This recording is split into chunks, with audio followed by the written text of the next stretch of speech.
Whew. It's a long process, but we're getting there. We've created our JWT token, and now we're also able to send our JWT token to the client. But at the same time, we now have a Redis database in our container. We can now store this token into our Redis database. And this is what we're going to do in this video. We're going to store this information and set our token so that we have this session database that we can now watch over. And every time a user requests for a profile, we always check our Redis server that should contain the token. It's going to be a fun one. Let's get started. Let's go back to the create sessions function, because now the create sessions function should actually create the session and store something in the Redis database. We have our Redis client already ready to go. It's connected, so we can start using some Redis commands. If I go back to our documentation here, we see that we can just do .set with the key and the value and other commands that this client allows us to do. In our case, I want to have a new function in here. We signed the token, but now we also want to set the token in our Redis database. So I'm going to say that instead of returning this, we want to return the function set token. And this set token function is going to receive our JWT token and the ID. And as long as everything goes well and we're able to save this in the Redis database, then we're actually going to return the response. So once this token is set, there's no errors, we're going to return this object. And we might also want to do a dot catch. Oh, I need a dot here. I might also want to do a dot catch in case the set token function doesn't work. We know that we want to return a promise. So for now, just do console log so that we can debug it.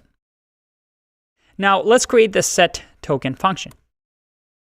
The set token function, as we can see, receives two parameters, the token and the ID. And if we go back to our documentation and we scroll down, we see that if we want to return a promise, which is what we want to do because we're using .then and .catch, again, remember, we're saying .then, .catch, well, it actually doesn't return a promise by default.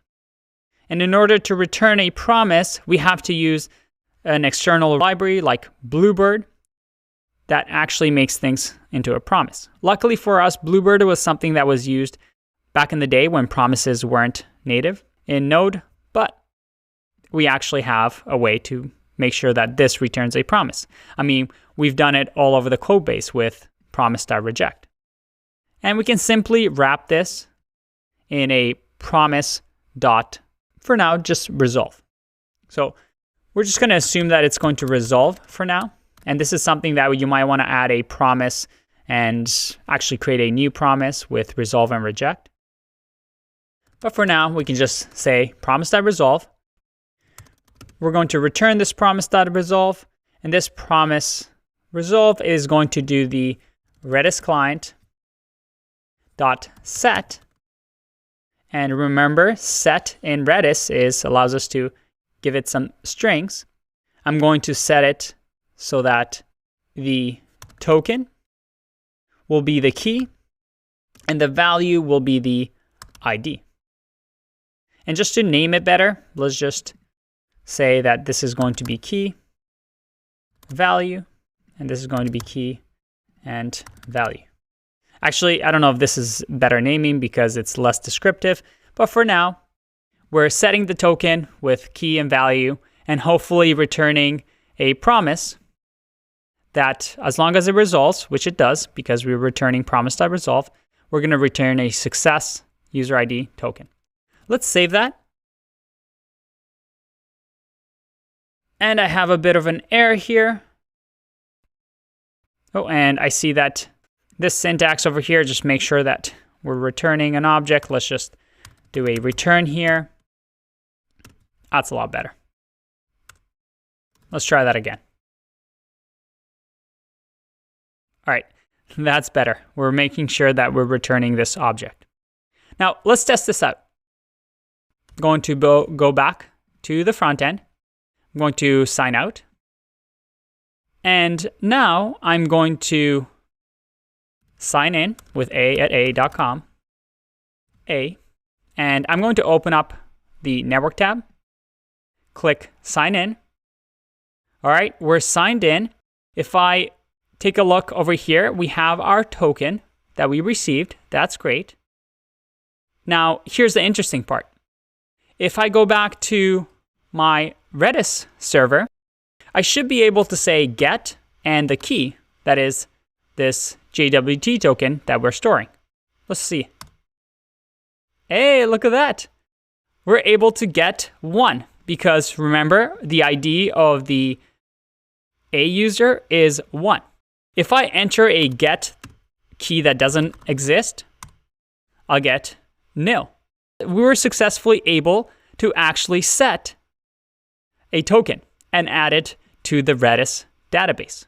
How easy and fun was that? We now have our token within the Redis database.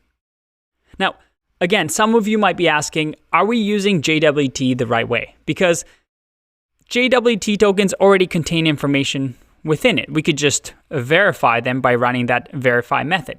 And again, this is going back to a very hotly debated topic. People may disagree with how things work and how things might get done, but to me, even though this is a little bit longer than a cookie that we might set, it still has some flexibility in that we're able to have information that we can decode here.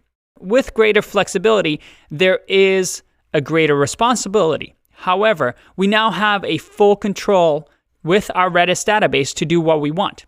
If we want to just disallow a user to sign in or ban a user, I simply just use the delete keyword. And as long as I delete this token, then I'm all set. But it also allows me to use this information, perhaps in other parts of my app, and decode this JWT token and get some information about the user. But anyway, if we go back, we've just managed to set our information in the Redis client. Very, very exciting. And if we go back to our function, everything is starting to look really, really nice. I think we need to take a break and finally finalize this part of our application. I'll see you in the next one. Bye-bye.